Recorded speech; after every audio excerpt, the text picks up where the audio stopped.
রাজধানীর খিলগাঁওয়ের খলিল মাংস বিতানের মালিক খলিলুর রহমান যেভাবে জিরো থেকে হিরো হলেন। সারা বাংলাদেশের ভিতরে একটাই আছে, খলিল মাহাজন, ওয়ান পিস, আর টু পিস হবে না। খলিল মাংস বিতানের মালিক খলিলুর রহমানকে মাংস বিক্রেতা হিসেবে দেশের মানুষ চিনলেও আলাদিনের চেরাগের মতো তিনি এর পাশাপাশি গড়ে তুলেছেন বিশাল খলিল ফার্নিচার। 8 তলা বিশিষ্ট এই বিল্ডিং এর পুরোটাই খলিল ফার্নিচারের আয়ত্তে, যেখানে রয়েছে কোটি টাকার ফার্নিচার।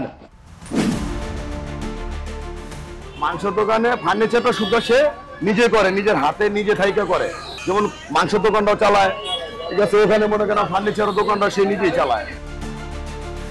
1999 সালে 15 বছর বয়সে মাত্র 35 কেজি গরুর মাংস দিয়ে ব্যবসা শুরু করা খলিলুর রহমান বর্তমানে দিনে 10 থেকে 15টি গরু জবাই দিয়ে একদিনেই বিক্রি করেন 60 থেকে 70 লক্ষ টাকার মাংস। প্রায় 40 জনের মতো শ্রমিক কাজ করেন তার এই মাংস বিতানে। ডেলি 10টা 15টা 20টা দেশি গরু কাটি আমাদের ভালো। শুধু গরু, আবার মহিষ আছে আমাদের ওই পাশে, খাসির দোকানের সাথে মহিষ আছে, মহিষ মনে করেন আপনি নিতে পারবেন। এটা অনেক বছর ধরে চলতেছে। সে অনেক পরিশ্রম করে, মানে জনগণের জন্য যতটুকু পারতেছে, ঠিক আছে, যত চেষ্টা করতে জনগণে কমে খাওয়ানোর চেষ্টা করতে চাইতেছে। রাফিদুল ইসলাম রাজু, নিউজ নেটওয়ার্ক।